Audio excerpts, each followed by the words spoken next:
बिहार में बढ़ते अपराध और इस तरीके से सुशासन पर उठते सवाल को लेकर एक बहुत ही गंभीर और दुखद घटना बिहार से सामने आई है। नमस्कार, आप देख रहे हैं सिटी पोस्ट लाइव। मैं हूं सृष्टि राज। नालंदा सीएम नीतीश कुमार का गृह जिला कहलाता है और वहां से एक ऐसी घटना, महिला के साथ दुर्व्यवहार करने की घटना ने पूरे बिहार को नहीं बल्कि पूरे देश को झंझोर कर रख दिया है। अब इस पर विपक्ष की तरफ से काफी सवाल उठाए जा रहे हैं, लेकिन आज हमारे साथ स्टूडियो में मौजूद हैं जनसुराज के spokes person Vivek Kumar sir, जो कि इस पर विस्तार से बातचीत करने के लिए हमारे साथ मौजूद हैं। सर, इस तरीके की घटना को किस तरीके से देखते हैं? पहले तो आपका बहुत बहुत धन्यवाद कि इस घटना पर आप प्रतिक्रिया ले रहे हैं। दिल झकझोर जाता है, कांप सा जाता है जब आप समाज में ऐसे अपराध को देखते हैं। और जिस बिहार में सुशासन बाबू के नाम पर ये वोट लेते आए हैं, उस बिहार में आप अपराध देखिएगा तो ये कोई आइसोलेटेड इवेंट नहीं है। बिहार में पिछले कुछ सालों में जो यहाँ पर अपराधी हैं, उनको एक तरीके से पॉलिटिकल पेट्रोनेज मिला हुआ है कि आपको जो मन है सो कीजिए। नालंदा की बात आप कर रहे हैं, जो कि हम लोग के मुख्यमंत्री का गृह जिला है। वहाँ पर इस तरीके का जो गैंग रेप करने की जो कोशिश की गई है, मतलब ये सोच के भी दिल दहल जाता है आपका कि इतना पतन हो गया है समाज का, और इतना डर का माहौल बिल्कुल खत्म हो गया है। अपराधियों में डर का माहौल बिल्कुल खत्म हो गया और जो आम जनता है वो डर रही है। यही दिखा रहा है कि लोकतंत्र में नेता के मन में जनता का डर खत्म और अपराधियों के मन में कहीं ना कहीं पुलिस का डर खत्म हो गया है। और ये एकमात्र कुकर्म नहीं है। बिहार में कुछ दिन पहले 6 साल की बच्ची, दरभंगा में 6 साल की बच्ची का रेप हुआ, जहानाबाद में रेप हुआ, और ये सब रेप रिपोर्टेड हैं। पता नहीं कितने रेप हो रहे हैं जिसकी जानकारी हमको और आपको नहीं मिल रही है। और जो सरकार रोजगार के नाम पर, सुशासन के नाम पर आई है, वो इसमें व्यस्त है कि कौन राज्यसभा जाएगा, कौन मुख्यमंत्री बनेगा, कौन गृह मंत्री बनेगा, कौन एमएलसी बनेगा। आपके मंत्री प्रोफेसर बन रहे हैं।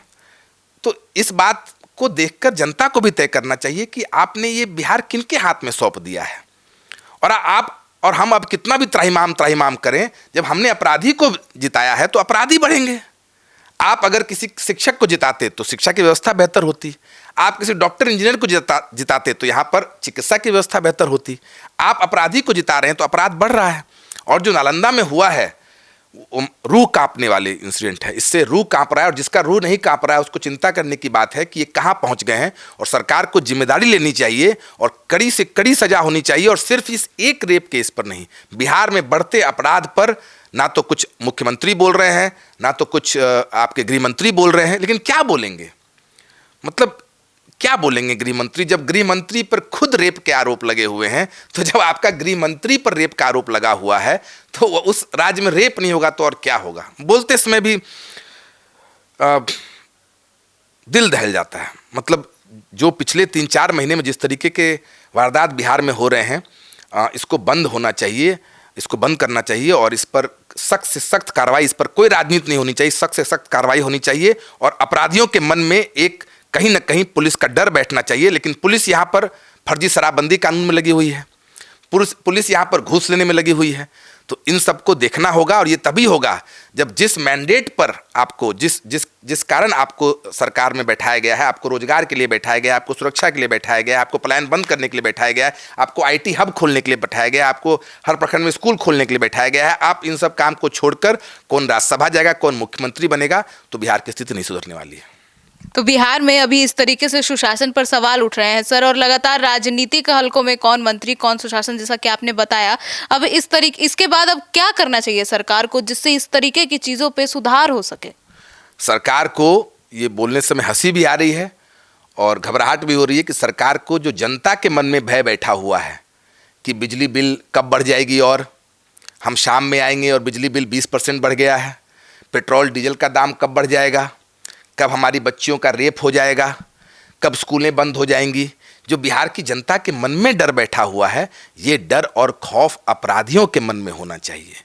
जब तक ये नहीं सरकार करेगी तब तक दुर्दशा और होती रहेगी। और इसके जिम्मेदार नेता से ज़्यादा कहीं ना कहीं हम लोग भी हैं। और यही बात जनसुराज और प्रशांत किशोर जी जाके समझा रहे हैं कि जब तक हम और आप नहीं जगेंगे तब तक हमारे और आपके बच्चों के साथ गलत ही होगा।